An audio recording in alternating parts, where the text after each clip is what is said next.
Assalamualaikum warahmatullahi wabarakatuh. Bismillahirrahmanirrahim. Alhamdulillah, alhamdulillahilladzi hadana lil Islam wa akramana bil iman wa faddalana bil Qur'an. Allahumma salli wa sallim wa barik ala nabiyyina Muhammadin sallallahu alaihi wasallam wa ala alihi wa ashabihil kiram, amma ba'd. Ma'asyiral muslimin wal muslimat, kaum muslimin dan muslimat, sahabat asa yang berbahagia. Sungguh berbahagia bisa berjumpa kembali dengan sahabat asa dalam serial Pustaka Asa. Dan kita kembali dengan kajian Quranic Studies. Insya Allah kita akan melanjutkan kajian-kajian kita yang sudah kita lakukan pada waktu-waktu terdahulu, yang sudah selesai kita mengkaji 12 seri di sesi 1. Insya Allah kita akan melanjutkan pada sesi yang kedua ini, biidznillah ta'ala. Pada sesi yang kedua ini, di serial yang ke-13, insya Allah kita akan mengkaji dimensi-dimensi kemukjizatan bahasa secara rinci. Setelah beberapa waktu lalu kita membahasnya secara global. Biidznillah ta'ala, kita akan membahasnya pada kesempatan kali ini. Sebagai review saja, setelah kita sempat break ya, pada bulan Ramadan kemarin terakhir kita mengambil serial yang ke-12, insya Allah nanti kita akan lanjutkan pada kesempatan kali ini. Sebagai review, sahabat asa, ini 12 tema yang sudah kita ambil, kita bahas bersama. Kita setelah memberikan pengantar umum tentang Ulumul Quran atau studi Al-Quran, kita sudah membahas tentang wahyu, nuzulul Quran, asbabun nuzul, periodisasi ayat-ayat Al-Quran. Kemudian kita juga membahas sejarah, kodifikasi, penulisan, dan standarisasi mushaf Al-Quran. Kita membahas juga qiraat, nada, dan irama baca Al-Quran. Lalu kemudian metodologi dan corak-corak tafsir Al-Quran. Lalu sebagai pengantar umum kemukjizatan bahasa kita juga pernah membahas dan akan kita detilkan hari ini insya Allah. Lalu kemudian kita membahas karakteristik dan metodologi kisah Al-Quran, lalu kaidah umum penafsiran Al-Quran, lalu Israiliyat dalam tafsir Al-Quran, macam-macam panggilan yang dipakai oleh Allah, nida di dalam Al-Quran, dan kita akhiri pada Ramadan lalu kita sempat membahas tentang sumpah-sumpah di dalam Al-Quran, khususnya adalah sumpah Allah di dalam Al-Quran. Dan ini sebagai tanda mengakhiri sesi 1. Insya Allah sekarang kita akan mulai sesi 2. Dan inilah kajian kemukjizatan Al-Quran. Kita mulai dari dimensi bahasa. Sahabat asa, pada sesi 2 ini, biidznillah ta'ala, kita akan membahas 12 tema lagi, yaitu tentang dimensi kemukjizatan bahasa hari ini. Lalu kita akan membahas insya Allah dimensi kemukjizatan syariat, kita akan bahas dimensi kemukjizatan scientific atau dari sisi ilmiah, lalu ada juga dimensi kemukjizatan hal yang gaib, kemudian diakhiri dengan kemukjizatan visualisasi. Ini 5 tema yang terkait, insya Allah kita akan rinci dalam beberapa pertemuan yang akan datang. Lalu kita akan lanjutkan tentang turunan dari dimensi-dimensi itu. Pertama kita bahas tentang angka-angka di dalam Al-Quran. Apakah angka dalam Al-Quran itu sebenarnya eksak, ataukah ternyata itu sebagian ada yang tidak eksak. Nanti kita bahas di sana, lalu kita turunkan lagi menjadi relativitas waktu ya, nanti akan kita bahas. Lalu ada di dalam Al-Quran itu tingkatan lafaz. Ternyata lafaz itu bertingkat di dalam Al-Quran. Ada juga nanti kita membahas muhkam dan mutasyabih. Kita akan bahas juga tentang pengulangan-pengulangan kata atau kalimat dalam Al-Quran, lalu redaksi-redaksi yang mirip ya, dan kita nanti akan akhiri insya Allah di sesi kedua ini dengan tafsir, takwil, dan terjemah Al-Quran. Mudah-mudahan perjalanan panjang Quranic Studies kita ini membuat kita semakin dekat dengan Al-Quran, dan mari kita kaji bersama-sama dimensi yang pertama, yaitu dimensi bahasa. Nah, sebagai pengingat tadi yang sudah kita bahas, ada 5 dimensi yang pernah kita bahas secara global. Maka yang disebut dengan dimensi bahasa itu adalah Al-I'jaz Al-Bayani. Al-I'jaz Al-Bayani sebagai dimensi kemukjizatan Al-Quran merupakan induk daripada kemukjizatan Al-Quran. Jadi kalau dilihat Al-Quran itu mukjizat ya, ya sesuatu yang sangat luar biasa, betul. Sesuatu yang menjadi bukti kenabian Nabi Muhammad, betul. Tetapi kalau bukti kenabian, hal-hal yang istimewa dari sebelum Nabi Muhammad SAW itu sesuatu yang mahsus, yang bisa dilihat dengan indera. Tetapi ketika sang Nabi wafat dan kemudian kita berada di dimensi waktu yang lain atau lini masa yang sudah lewat, untuk meyakini mukjizat itu tidak ada saksinya karena orang sudah meninggal semuanya. Tetapi kemudian Allah mengirimkan mukjizat bagi nabi akhir zaman, dan karena tidak ada nabi lagi setelahnya, maka Allah mengirimkan satu mukjizat yang kekal.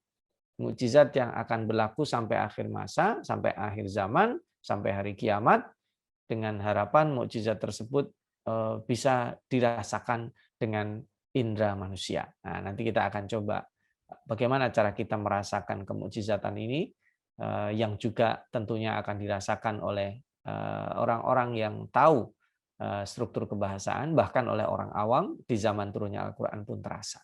Nah, saat turunnya Al-Quran, bangsa Arab ini sangat luar biasa ya, mendewa-dewakan puisi, prosa, bahkan dianggap sebagai sihir di zamannya.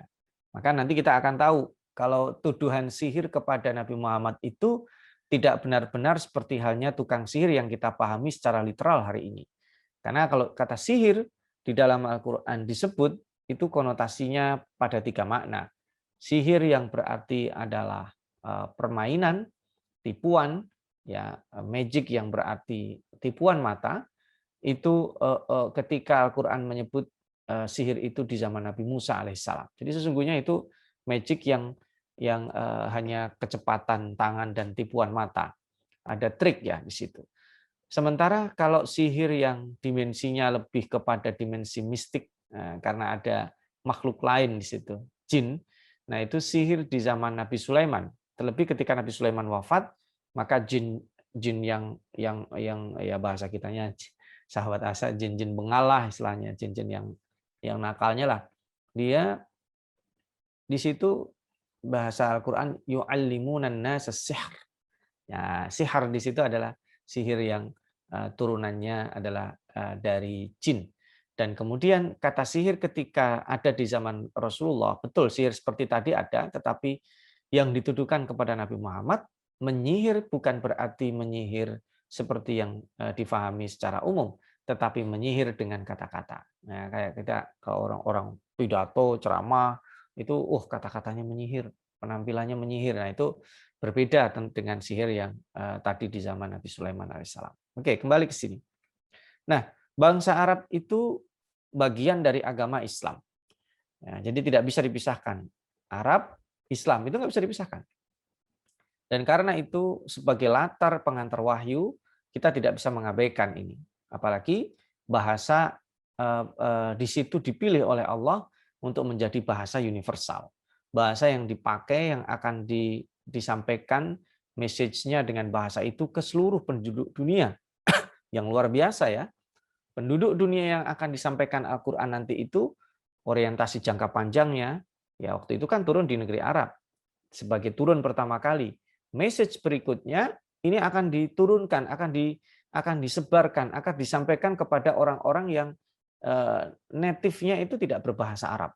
Masya Allah, ini luar biasa sahabat Asa. Nah, pertanyaannya nanti, apakah Al-Quran itu 100% berbahasa Arab? Apa makna ketika Allah menyebut Qur'anan Arabiyya? Apakah maknanya semua lafaz kata-kata Al-Quran itu berbahasa Arab? Oh, ternyata tidak. Imam As-Suyuti, para peneliti ulumul Quran dari sejak zaman klasik sampai hari ini, semuanya sepakat mengatakan bahwa tidak 100% kata-kata di dalam Al-Quran itu merupakan bahasa Arab. Ternyata ada sebagiannya yang menggunakan kosakata tidak berbahasa Arab. Nah, ini menarik ya. Makna Qur'anan Arabian ini adalah strukturnya. Ini adalah ala sabilil hikayahnya.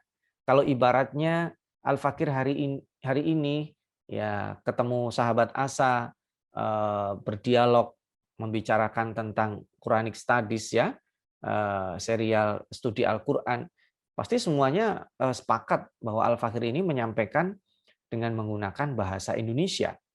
Tetapi apakah pure 100% yang Al-Fakir sampaikan ini menggunakan bahasa Indonesia? Tentu tidak. Karena ada banyak ya, sekalipun tidak dominan, kata-kata yang diambil dari bahasa Arab. Seperti kata mukjizat sekalipun sudah menjadi bahasa Indonesia. Atau ketika nanti Al-Fakir baca Al-Qur'an, nah itu juga bukan bahasa Indonesia. Nah, artinya seperti halnya novel ketika ditulis dengan bahasa Inggris tidak 100% latarnya berbahasa Inggris ya, atau menggunakan kultur bahasa Inggris, orang Inggris atau orang Amerika atau orang Australia. Demikian juga ketika novel ditulis dalam bahasa Arab, tidak semuanya yang diceritakan itu berbahasa Arab. Ada kalanya menceritakan kejadian di negeri yang lainnya. Nah, seperti dulu Al-Fakir ketika sering baca novel Najib Kailani itu menulis banyak dia. Ada menceritakan latarnya kadang di China, kadang di Perancis, kadang di mana. Tapi ditulisnya dalam bahasa Arab. Itu artinya nanti ada istilah-istilah tertentu sahabat Asa yang diarabkan. Demikian juga Al-Quran ini ditulis dengan menggunakan bahasa Arab, tetapi tidak 100% dia adalah berlatar dari bahasa atau kultur Arab. Dan ini kan kita tahu Nabi Yusuf itu kan aslinya dari negeri Kanaan. Ya, apakah dia berbicara dengan penduduk setempat menggunakan bahasa Arab? Tentu tidak. Tapi karena al-sabilil hikayah diceritakan di dalam Al-Quran menggunakan bahasa Arab. Karena itulah sudut pandang kemukjizatan Al-Quran itu dari sisi efektivitas bahasa, susunan bahasa, keindahan bahasanya, di sana ada majasnya, ada nazm uslubnya, keserasiannya. Nah, seperti apa kira-kira fasahah dan balaghahnya? Sahabat Asa, kita break sebentar. Bagi yang sudah menyediakan minuman dan snack, silakan bisa sambil dinikmati. Nanti kita lanjutkan insya Allah setelah break berikut ini.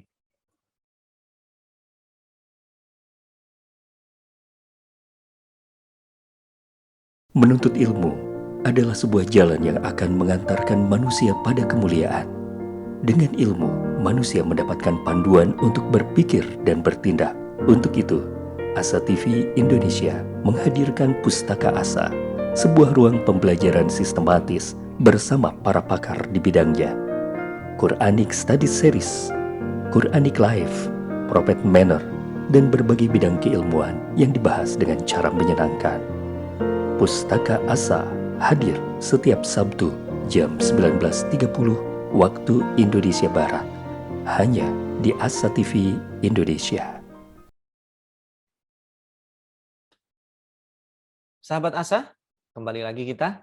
Ya, silakan supaya lebih rileks bisa sambil bersantai. Mudah-mudahan kajian kita ini tidak berat ya. Baik, tadi sahabat Asa kita membahas tentang sudut pandang mukjizat ini dari sisi fasahah, balaghah, efektivitas dan keindahan bahasa, diksi-diksinya, kemudian ada pada nazm dan uslub. Jadi ada keserasian, ada pilihan katanya, ada strukturnya, nanti kita akan bahas itu. Nah, beberapa jenis i'jaz al-bayani. Yang pertama yang saya tampilkan semua dulu ya, sahabat Asap, supaya bisa sambil dipahami ya.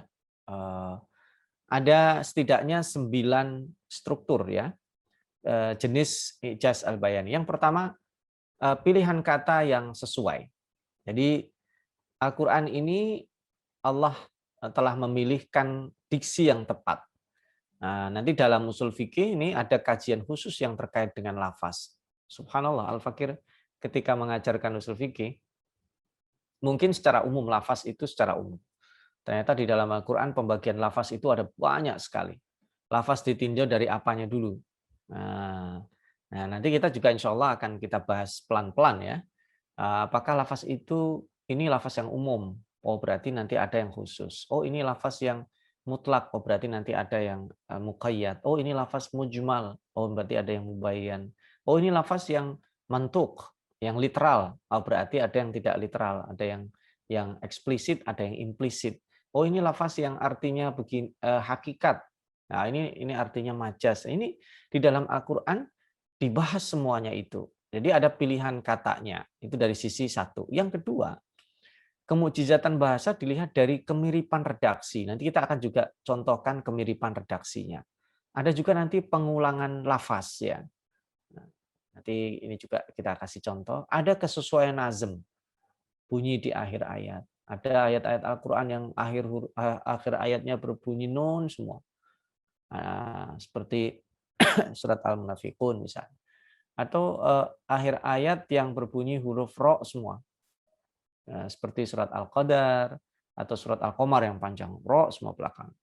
Atau yang belakangnya alif lam. Seperti sebagian di surat Al-Insan atau surat An-Nisa misalnya. Atau di surat Al-Fatah. Nah, jadi enak iramanya, nazmnya di situ. Kemudian ada kesesuaian jumlah dan bilangan, keserasian. Lalu ada gaya bahasanya. Disampaikan secara lugas, jelas, atau dengan perumpamaan. Lalu kemudian bisa menjadi turunan kaidah. Karena orang Arab pada waktu itu sudah nature-nya, sudah menjadi biahnya, sudah menjadi lingkungannya, mereka berbahasa. Tapi kan ini bangsa bertutur pada waktu itu. Jadi belum ada kaidah yang bisa dipelajari secara gramatikalnya, seperti apa. Untuk sampai bisa berbahasa yang bagus itu kan perlu ada kaidah. Nah, maka kemudian muncul kaidah kebahasaan atau bahasa Arab setelah itu. Ya, jadi ada ilmu nahwu, ada ilmu sorof, ada ilmu balaghah dan seterusnya. Ada ilmu istiqaq. Itu adalah ilmu-ilmu turunan yang diambil dari Al-Quran. Tetapi menarik ya, sekalipun itu luar biasa kayak begitu, Al-Quran itu gampang dipahami.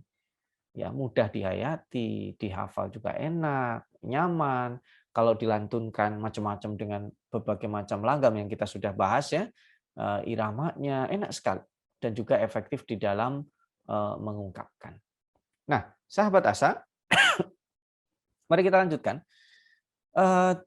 Ternyata itu tidak langsung serta-merta sampai di kita loh, sahabat Asa. Kita bisa lihat bagaimana para ulama ini punya juhudnya. Ada yang mereka lakukan sehingga sampai di kita. Ini saya akan tampilkan beberapa ulama-ulama ini sehingga sampai kepada kita Al-Quran dengan pendekatan dimensi kebahasaan. Misalnya Al-Jahid misalnya. Al-Jahid bernama Amru bin Bahr ya. Beliau wafat di 225 Hijriah. Masya Allah. Ini berarti lebih dari 1.200 tahun yang lalu. Tapi ngomong-ngomong Al-Jahid ini kalau saya baca kisahnya kurang ini ya, kasihan. Kenapa? Karena beliau ini meninggal tertimpa buku-buku yang ada di rumahnya.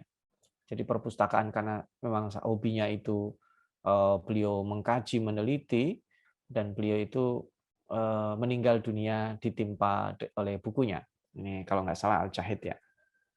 Lalu kemudian ada Muhammad bin Yazid Al-Wasiti mengarang Ijazul Quran. Ada Abu Isa Ar-Rumani berikutnya 384 Hijriah, ini Al-Fakir susun ya. Lalu kemudian ada Al-Imam Al-Khattabi menulis buku Bayan Ijazul Quran. Lalu ada Abu Bakar Al-Baqilani. Saya kira kita mungkin bagi peneliti kemukjizatan Al-Quran baru kemudian tercengang ketika Abu Bakar Al-Baqilani menulis karya Ijazul Quran. Ini menjadi menonjol ya, karena banyak kajian yang lebih berbeda dari kajian-kajian sebelumnya. Karena itu tidak heran kalau ketika berbicara Ijazul Quran ya orang lari Al-Baqilani. Padahal itu hampir 200 tahun sebelumnya sudah ada yang memulai ya. Lalu kemudian ditambah menjadi diperhalus luar biasa. Al-Fakir skip ya, langsung kita melompat pada karya yang luar biasa berikutnya, yaitu Abdul Qahir Al-Jurjani dalam bukunya adalah Ilul I'jaz. Ini melengkapi yang sudah dilakukan oleh Al-Baqilani. Jadi menjadi semakin luar biasa. Ini dalam bentuk kecil ya, artinya potongan-potongan. Nah, kalau kita melihat dalam bentuk praktikalnya, ada di dalam Al-Qur'annya, itu kita bisa melihat dalam buku-buku tafsir ya. Nah, bisa kita lihat karya yang paling fenomenal pertama tentunya adalah Jarullah Al-Imam Az-Zamakhsyari, beliau ini sekalipun beraliran Mu'tazilah, mungkin tidak akan diambil pendapatnya ketika berbicara tentang prinsip-prinsip ketuhanan dan hari kiamat, sebagiannya tidak diambil oleh para ulama, tetapi ketika menjelaskan struktur kebahasaan itu tidak mungkin tidak lepas dari pendapatnya Az-Zamakhsyari. Ini pasti, karena ini eksplorasi kebahasaannya sangat luar biasa. Lalu dalam bukunya Al-Kasyaf tentunya. Lalu kemudian datang setelahnya Abu Hayyan, dan tentu Abu Hayyan ini banyak mengutip pendapatnya Az-Zamakhsyari dalam bukunya Al-Bahrul Muhit. Lalu kemudian di era modern kita akan bisa mendengar Mustafa Shadiq Ar-Rifai, Ar-Rafi'i, kemudian ada Said Qutb tentunya dalam Dilalul Quran, dan kemudian ada Abdurrahman Al-Hanabaka, dan ada Aisyah bintu Syati. Ya. Ini beberapa para ulama yang menulis di bidang Ijazul Quran. Nah, sekarang kita masuk ke Ijaz Al-Bayani. Ada pilihan kata yang dipilih oleh Al-Quran. Contoh misalnya ketika di ayat 23 Allah Subhanahu wa taala menggambarkan bagaimana pintu itu ditutup oleh Zulaikha. Al-Quran menggambarkan apa? Wa ghallaqatil abwab. Betul-betul menutup pintu. Nah, ini dipilih ghallaqat, padahal pada diksi umumnya menutup itu aghlaqa. Ketika ghallaqat berarti menutupnya berulang-ulang. Menandakan apa? Abwab, pintunya lebih dari satu. Menandakan apa? Ada kecemasan di situ. Dan nanti kalau dilanjutkan terus itu nanti ketika Yusuf menolak, Yusuf kan berlari. Dan bahasa di situ wastabaqo, dua-duanya berlari. Padahal seharusnya kan Yusuf saja yang berlari. Tapi karena itu sesuatu yang tidak normal, sesuatu yang tidak baik, maka melahirkan kecemasan. Orang yang melakukan itu menjadi tidak tenang ketika Yusuf mencoba untuk berlari, dia harusnya kan kalau secara manusiawi tenang, kuncinya dia yang pegang, tapi ternyata enggak. Zulaikha bergerak. Nah, itulah Al-Quran dari sisi pendekatan satu kata terus ke bawah itu terkait dengan diksi yang dia pilih. Yang kedua, kita bisa lihat contohnya Allah menyebut kata zakat, ya, sahabat Asa. Ada zakat, kemudian setelah itu ada sodakat atau infak, ya, matalul ladzina yunfiquna amwalahum, dan seterusnya. Tetapi kemudian yang menarik di sini saya ambil misalnya ada istilah qardun hasan. Kenapa Allah sampai menyebut berkali-kali itu? Man dzalladzi yuqridullaha qardan hasana. Yang oleh orang Yahudi dijadikan olok-olok. Tuhan, kamu miskin ya kok sampai minjem? Dia nggak bahasa, nggak paham maksudnya. Ini bahasa yang sangat halus sekali. Kalau dipotong hanya di sini aja, dijadikan bahan olok-olok, itu pertanda dia tidak paham isi Al-Quran. Allah minjem itu bukan berarti Allah miskin. Allah Maha Kaya. Kekayaan Allah yang sangat luar biasa itu diberikan kepada manusia sebagai Ar-Rahman, zat yang maha kasih, maha penyayang, maha memberi kepada siapa aja yang taat, yang maksudnya dikasih. Tapi ada frasa qardon hasana, minjem. Saya sudah wajibin kamu zakat, labbaik ya Allah. Saya sudah tunaikan ya Allah. Saya anjurkan kamu bersedekah, labbaik, saya juga beri ya Allah. Ini kan kita diajarkan pola hidup kontributif. Bagaimana kita ini memberi, berkontribusi.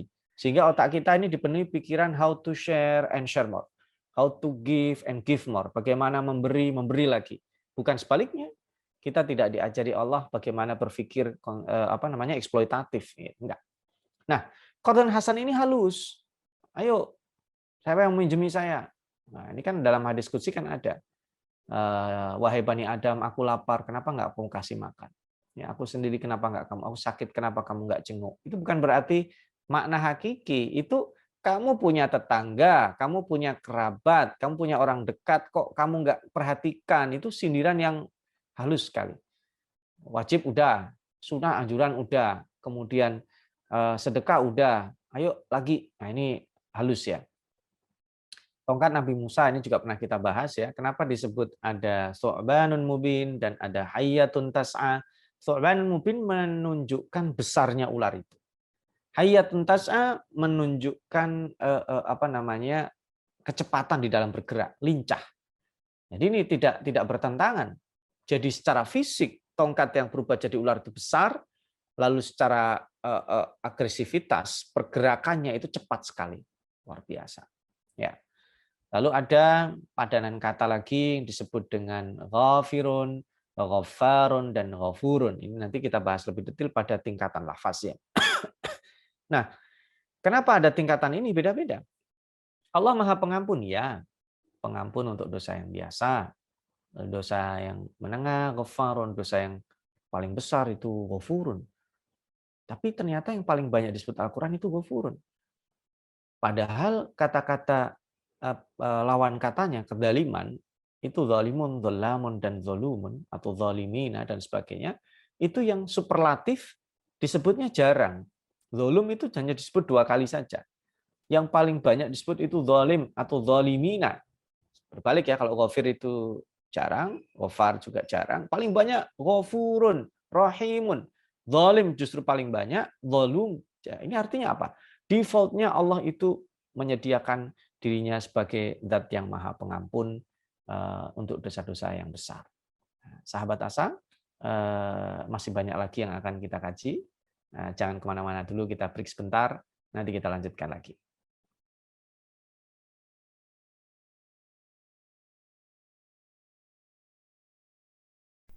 Saat hari Senin tiba, banyak orang yang merasakan malas dan tidak bersemangat menjalaninya. Tapi sekarang tidak boleh lagi terjadi. Tonton saja I Love Monday di Asa TV Indonesia. I Love Monday menghadirkan pembahasan mencerahkan dan aplikatif yang dikemas dalam I Love Myself, I Love My Job, I Love My Prophet, dan satu segmen spesial Solve with Love. I Love Monday setiap hari Senin jam 12.30 waktu Indonesia Barat di Asa TV Indonesia. Inspirasi keluarga Islami. Baik, sahabat Asah, kita lanjutkan contohnya. Tadi kita sudah bahas tentang ghafurun yang paling banyak. Berarti Allah itu defaultnya memang mengampuni ya. Masya Allah. Ghafurun, Masya Allah. Allah itu ghaffarun, Allah itu ghafir. Itu luar biasa karena memang kebutuhan kita itu diampuni, itu maknanya dosa kita itu nggak dianggap, kemudian yang kedua dosa kita ditutup. Jadi aib-aib kita itu ditutup karena kebaikan manusia itu bukan hanya tampilan dia, prestasi dia di mata orang lain, tetapi ketika Allah menutup aib kita, itu juga bagian dari sesuatu yang sangat luar biasa. Dan Allah ghafur. Allah ghafur.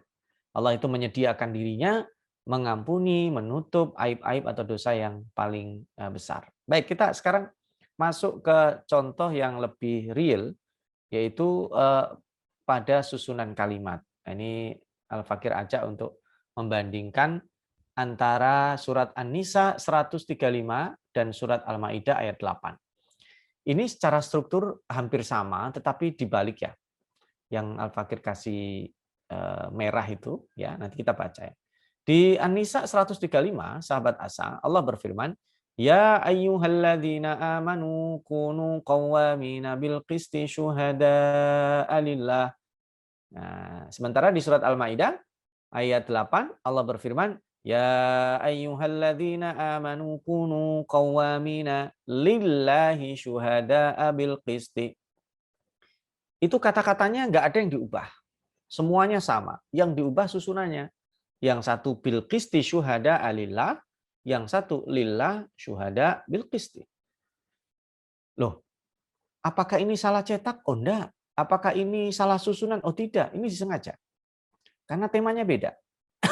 Di surat An-Nisa 135, ini semuanya tema keadilan ya. Jadi kunu qawwamina bil qisti syuhada alillah. Wahai orang-orang yang beriman, jadilah kalian senantiasa orang-orang yang selalu menegakkan keadilan. Nah, terusannya apa? Walau ala anfusikum awil walidaini wal aqrabin iyakun ghaniyan aw faqiran fallahu aula bihima.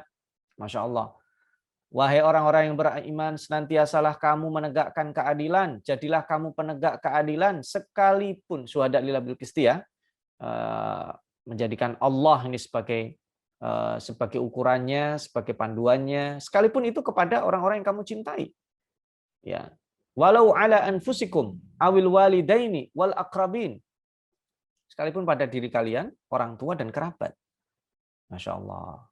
Kita kalau punya urusan terkait dengan hukum, misalnya kita ini menjadi hakimnya dan yang ada di situ terdakwanya itu adalah kerabat kita tentu berusaha mencari vonis yang paling ringan. Kira-kira begitu. Oh, nggak ada masalah, tetapi kamu harus tegakkan keadilan. Sulit berbuat adil, apalagi kepada orang yang dicintai, pada orang tua, kerabat. Makanya, fala tattabi'ul hawa an ta'dilu. Jadi jangan sampai mengikuti hawa nafsu. Nah, ini pesan yang pertama.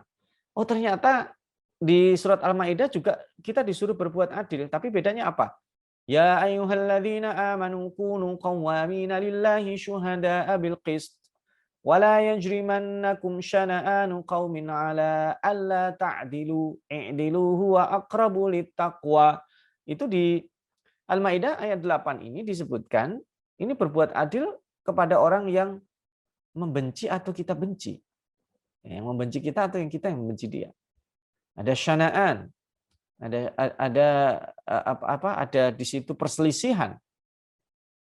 Ya, makanya Ibnu Mas'ud pernah mengatakan ketika kalau bahasa kita sekarang beliau itu diminta Rasulullah untuk membagi sembako lah istilahnya pada masa paceklik ya di Madinah. Dia ngomong-ngomong. Ketika datang orang Yahudi yang suka buat onar di Madinah, kamu itu orang demi Allah, kalian itu orang yang paling aku benci. Tapi aku diperintahkan Rasul menunaikan hak, ya aku kasih juga gitu. Maksudnya apa? Ya sebenci-benci kita pada orang, kita harus adil. Ya kalau dia berprestasi, ada prestasinya, ya kita harus apresiasi. Ya, harus kita apresiasi. Jadi intinya kita disuruh berbuat adil dalam semua kondisi. Pada orang yang kita cintai, kemudian pada orang yang kita benci atau membenci kita, harus berbuat adil. Nah, tapi mana yang sulit? Tentu lebih sulit berbuat adil pada orang yang membenci kita atau kita benci sama dia. Ibaratnya kan kalau orang-orang ini berbuat jahat sama kita, memfitnah kita, tahu-tahu dia kena musibah, itu hawa nafsu kita apa pengennya? Sahabat Asa. Nah, syukurin tuh, rasain tuh, pengen gitu. Padahal sebenarnya kan nggak harus begitu, sahabat Asa. Nah, kita lihat contoh lagi, sahabat Asa. Nah, ini lagi. Kita membaca ini sering nih, surat Al-Fatihah ayat 5. Iyyaka na'budu wa iyyaka nasta'in. Hanya kepadamu kami menyembah, hanya kepadamu kami memohon. Kenapa tidak disebut na'buduka wa nasta'inuka? Kenapa iyyaka? Kenapa objeknya duluan? Padahal dalam struktur normal harusnya subjek duluan. Ya. Karena kalau kami menyembah kepadamu ya Allah, dikhawatirkan itu ikrar kayak begitu mengkhawatirkan karena bisa jadi nanti nyembah yang lainnya kalau lagi nggak stabil. Ya, menyembah atasan, menyembah uang, menyembah perempuan, menyembah popularitas. Tapi kalau iyaka di close, hanya kepadamu kami menyembah, kami mengadu, kami memohon. Makanya di sini, oh begitu toh rahasianya. Ya, hanya kepadamu, close, fokus. Ya. Dan kata yang dipilih di sini nasta'in, bukan natlub, kan enak. Iyyaka na'budu wa iyyaka natlubu, gitu kan enak. Apa bedanya at-talab dengan al-isti'anah? At-talab itu minta. Ya. Tapi al-isti'anah seseorang meminta dan dia punya modal. Artinya kalau dia mau bangun rumah, dia punya modal sekalipun sedikit minta bantuan. Itu enak. Makanya al-isti'anah itu terkait dengan kita berdoa kepada Allah tapi kita juga berusaha. Usaha itu wajib hukumnya. Ya mungkin mudah-mudahan sahabat Asa nggak bosan ya, berkali-kali saya contohkan. Maryam ketika kecilnya dimanjat, pas melahirkan itu diperintah Allah wa huzzi ilaiki bijid'in nakhlati tusaqit alaiki rutaban janiyya. Wa huzzi ilaiki bijid'in nakhlah. Goyang pangkal pohon kurma. Masya Allah orang habis melahirin, ya harus langsung dikasih makan. Enggak, kamu harus berusaha. Perempuan habis lahir, lemah fisiknya, suruh goyang pohon kurma. Laki-laki yang dewasa, kuat, gagah perkasa, goyang pohon kurma, kagak bergerak. Ini bukan Allah kejam, tapi Allah mengajarkan berusaha itu penting. Nah, Nabi Musa, ketika di hadapannya laut, belakangnya Firaun dan tentaranya, kenapa nggak langsung dibuatkan tol laut? Kamu harus berusaha, sekalipun hanya ngetuk dengan tongkat. Karena itu usaha penting sekali. Mungkin kita akan bahas yang lainnya, sahabat Asa. Kita segera bergerak ke contoh yang lainnya. Nah, ini sahabat Asa. Luar biasa. Kita lihat, saya bacakan ya, ada 2 contoh nanti, kita mudah-mudahan cukup ya.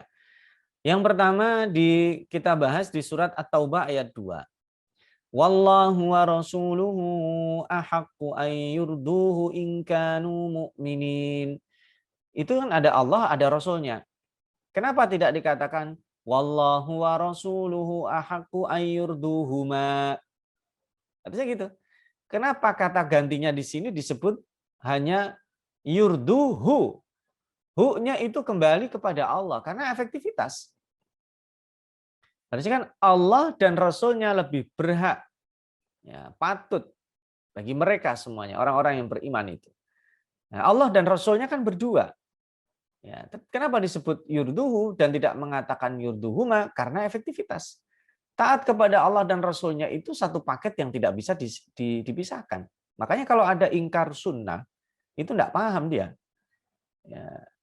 Qul in kuntum tuhibbunallaha fattabi'uni yuhibbukumullah, kata Rasulullah.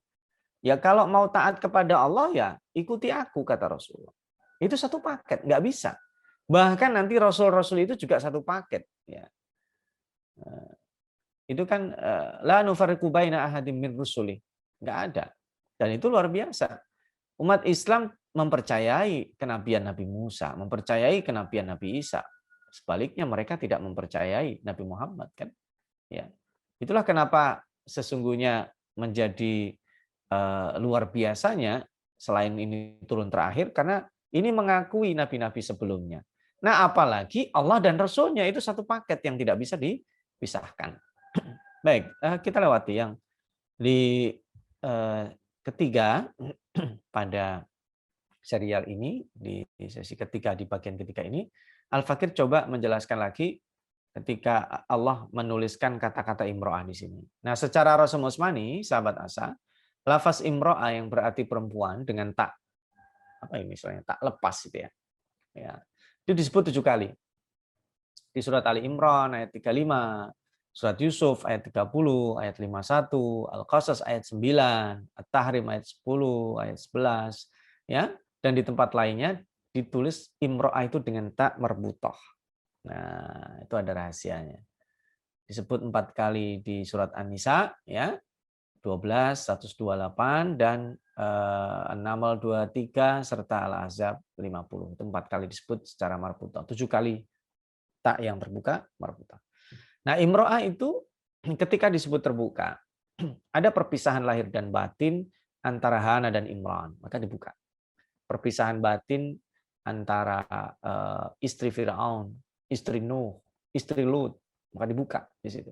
Tapi nanti disebut secara tertutup itu tanpa idhofah mendeskripsikan makna atau jenis perempuan itu sendiri. Makanya di surat An-Nisa, An-Naml dan Al-Ahzab itu tidak terkait secara spesifik, tapi lebih umum karena lebih kepada keperempuanannya. Gitu. Nah, sekarang kita bedakan kata imro'ah itu sendiri dengan zauj sekarang.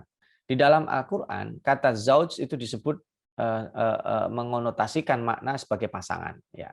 Jadi kata zauj ini disebutnya tidak berarti semuanya istri, karena kata zaujah itu tidak pernah disebut di dalam Al-Quran. Zauj itu bisa berarti suami, bisa berarti istri. Kapan zauj berarti suami, kapan zauj berarti istri, dilihat konteksnya. Nah, tetapi ternyata nanti di dalam Al-Quran ada ungkapan lain selain zauj untuk mengungkapkan itu istri. Ungkapannya apa? Adalah imro'ah. Loh, apa bedanya ketika perempuan disebut zauj dan ketika perempuan disebut imro'ah? Tenang sahabat Asa. Jangan kemana-mana dulu. Disantap dulu snack dan minuman hangatnya, kita break sebentar.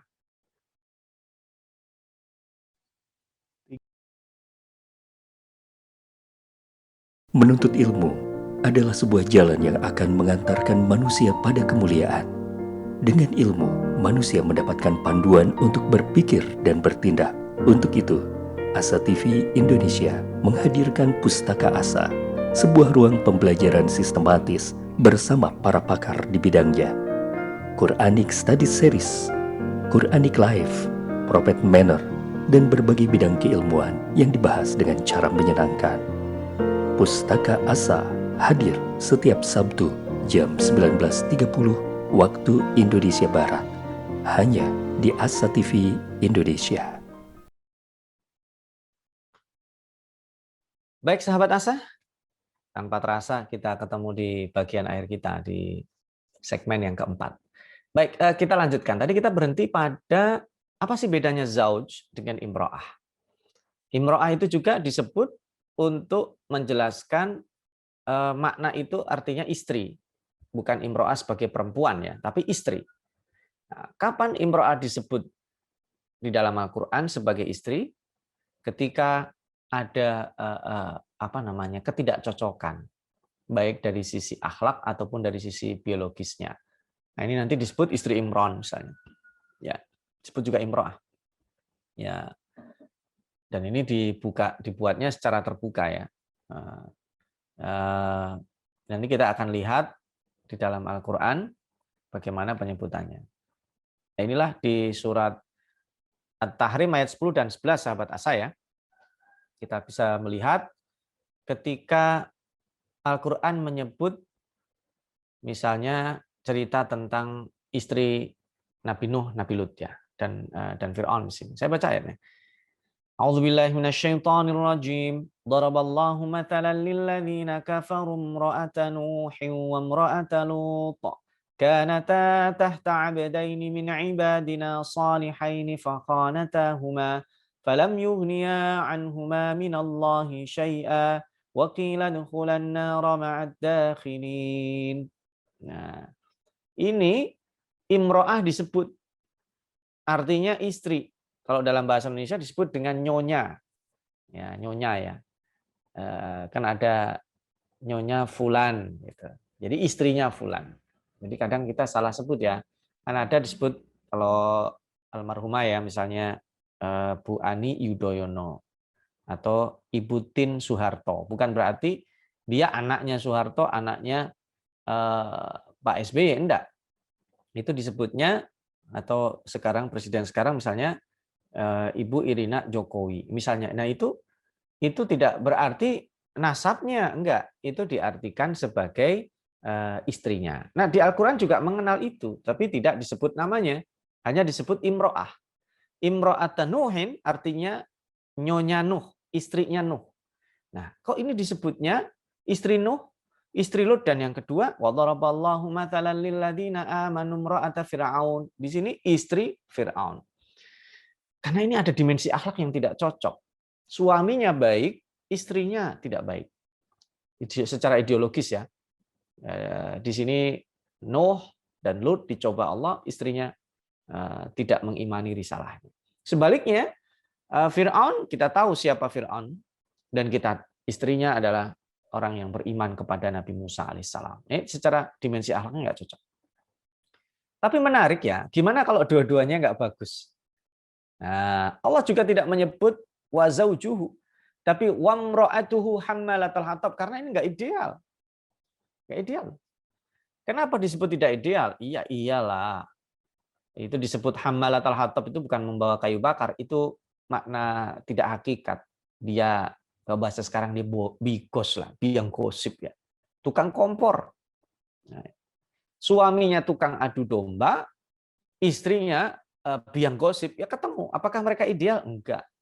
Ketemu orang ya kira-kira gitu. Karena kan ada di dalam surat An-Nur ya, al-khabitsatu lil khabitsin, sekalipun itu konteksnya terkait dengan perzinahan, tapi ya kurang lebih secara umum gitu. Nah, lalu yang disebut ideal itu kalau laki-laki baik menikah dengan perempuan baik, begitu ya? Sebentar, kita akan lihat dimensi yang lainnya. Nah, ini kita bicara dimensi biologis. Allah Subhanahu wa taala menyebut berbeda pada kes Nabi Zakaria dan istrinya sebelum dan sesudah diberi anak. Nah, kita lihat, kita baca di surat Maryam misalnya. Saya baca ayatnya. Qala rabbi anna yakunu li ghulamun wa kanat imraati aqira. Di sini bukan wa kanat zauji, tapi wa kanat imraati aqira. Nah, setelah diberikan anak, itu bukan pakai imro'ah. Di surat Al-Anbiya ayat 10 misalnya. Fastajabna lahu wa wahabna lahu Yahya wa aslahna lahu zaujah. Nah, sudah bukan wa aslahna lahu imra'ah. Ini sudah ideal.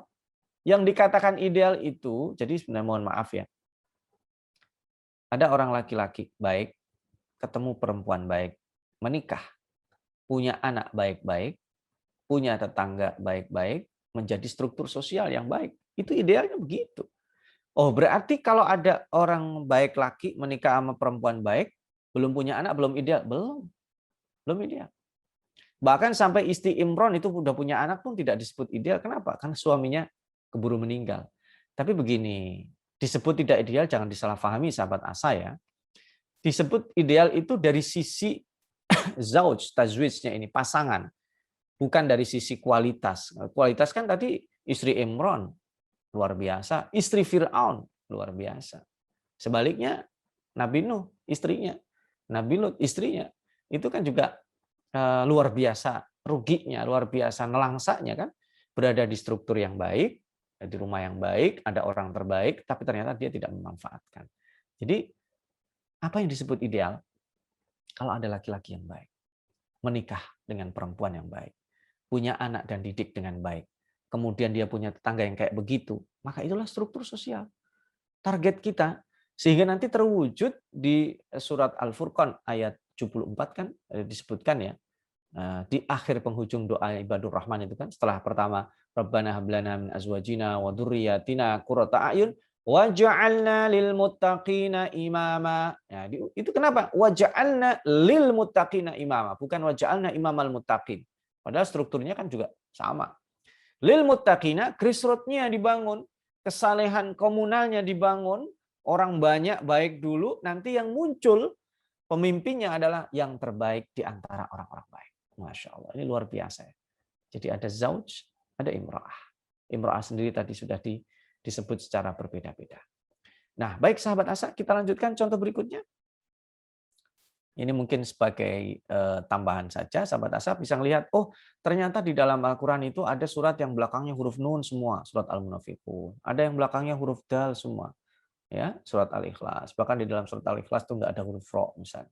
Ada yang belakangnya huruf sin semua, An-Nas. Belakangnya hurufnya lam semua, Al-Fil. Belakangnya huruf ro semua seperti yang tadi Al-Fakir katakan ya, Al-Qadar, Al-Asr, Al-Kautsar, dan yang paling panjang adalah Al-Qamar. Yang belakangnya huruf alif semua, Al-Kahfi, Al-Furqan, Al-Fatah, Al-Jin, Al-Insan. Ini menandakan bahwa ada keserasian. Dan kita lihat keserasian ini bisa terlihat juga pada penyebutan Nabi Isa dan Nabi Adam. Masya Allah. Ketika Allah menyebutkan, Inna mathala Isa indallahi kamathali Adam. Mathal. Ada, mohon maaf, orang menuhankan Nabi Isa. Nabi Isa itu disebut sebagai Tuhan. Padahal di dalam agama kita, nanti kalau sudah sampai pembahasan angka eksak, 1 itu angka eksak. Pecahan itu angka eksak. Angka 1 nggak bisa ditakwil. 2 in 1, 3 in 1 nggak bisa. 1 ya 1. Makanya nggak ada Tuhan selain Allah. Kalau seandainya Isa yang kayak begitu dianggap luar biasa, harusnya Nabi Adam lebih berhak untuk dipertuhankan. Karena dia nggak ada bapaknya, nggak ada ibunya. Makanya inna mathala Isa indallahi kamathali Adam. Kata-kata mathal itu perumpamaan dan kesamaan ada dari sisi ketidakbiasaan penciptaan Nabi Isa ya dengan penciptaan Nabi Adam ya hampir mirip, tidak biasa. Nah itu sama. Dua-duanya disebut 25 kali dalam Al-Quran. Itu strukturnya Al-Fakir sudah tampilkan ya. Bapak Ibu, Ayah Bunda, para pemirsa, sahabat asa bisa melihat, di skip, dilihat di lafaznya seperti apa, itu luar biasa. Disebutkan strukturnya persis 25 kali disebut. Sahabat asa, kita sampai pada contoh yang terakhir juga karena keterbatasan waktu ya, yaitu di surat Ar-Rahman, surat yang sangat luar biasa. Kalau surat ini terkait dengan pengulangan, ya mungkin nanti secara khusus kita akan bahas pada sesi pengulangan kalimat-kalimat di dalam Al-Quran. Nah ini fabi ayyi ala'i rabbikuma tukadziban, sahabat asa, itu diulang selama 31 kali penyebutannya. Orang yang diulang 2 kali aja kita susah ya ngafalinya ya. Sebagian orang mungkin susah itu kalau baca surat Al-Kafirun itu. Batut-batut nggak selesai. Nah ini diulang 31 kali. Gimana? cara menghafalnya, oh gampang. Karena dia dipartisi menjadi 4 bagian. Yang pertama disebut 8 kali, lalu 7, 8, 8. 8 kali disebut ini setelah menyebutkan nikmat yang sangat banyak sekali, lalu kemudian 7 kali disebut setelah peringatan dan ancaman Allah untuk orang-orang yang, dan termasuk juga jin yang tidak mau beriman. Lalu kemudian 8 kali disebut setelah menyebutkan surga dan fasilitasnya, yang untuk orang-orang yang takut kepada Allah, beratnya surga VIP-nya lah. Dan 8 kali yang terakhir untuk surga di bawahnya. Ya, sekalipun kata di bawahnya itu nanti dunihima itu berbeda pendapat, tetapi kita ambil salah satu versi penafsirannya. Jadi 8, 7, 8, 8 ini luar biasa. Jadi kalau kita menghafal surat Ar-Rahman pakai patokan ini sangat luar biasa, dan nanti secara spesifik insya Allah kita akan bahas lagi ketika kita nanti ketemu tentang pengulangan kata dan kalimat-kalimat. Dan ini menandakan apa? Yang dominan di dalam surat Ar-Rahman itu ternyata adalah rahmat Allah. Yang dominan di sini 8, 8, 8 itu terkait dengan kenikmatan, tentang fasilitas surga, dan hanya 7 kali saja. Dan ini menandakan dalam hidup kita yang dominan juga sebenarnya hal-hal yang menyenangkan, rahmat dari Allah. Kalaupun kita fokus pada hal-hal yang membuat kita sedih, itu sebenarnya tidak banyak, sedikit saja. Saya kira itu sahabat Asa, dan terakhir sebelum kita tutup kajian kita pada hari ini, saya ambil sebagai takeaway lesson-nya, kemujizatan bahasa itu merupakan pangkal dan asal dari semua cabang-cabang kemujizatan. Yang kedua, tidak akan pernah habis digali sahabat Asa. Ya, ini apalagi kalau sekelas Al-Fakir ya pasti tentu yang lain saja yang sudah expert di bidang itu, para ulama dulu aja nggak habis, apalagi Al-Fakir yang diberi ilmu tidak banyak. Tentu ini sebagai pengantar saja, dan Al-Fakir mengajak para sahabat Asa untuk lebih mengeksplor sendiri, ya, lebih mendalami lagi, ya. Kemujizatan bahasa ini tidak akan pernah tertandingi sampai kapanpun, sampai hari kiamat. Dan ini sekaligus membuktikan otentisitas, keaslian Al-Quran sebagai kalam Allah, sebagai wahyu dari Allah, dan bukan karya manusia atau karya makhluk Allah Subhanahu wa taala. Tanpa terasa, Al-Fakir harus undur diri sahabat Asa. Mudah-mudahan kajian kemukjizatan kita hari ini dari dimensi bahasa bermanfaat, menjadi inspirasi, ketertarikan sahabat Asa untuk lebih mendalami Al-Quran kembali. Insya Allah berjumpa kembali pada serial Dimensi Kemukjizatan berikutnya. Mudah-mudahan sedikit ini bermanfaat. Mohon maaf bila ada kata-kata Al-Fakir yang kurang berkenan. Jazakumullah khairan. Kita tutup dengan doa kafaratul majlis. Subhanakallahumma wa bihamdika asyhadu an la ilaha illa anta astaghfiruka wa atubu ilaik. Wassalamualaikum warahmatullahi wabarakatuh.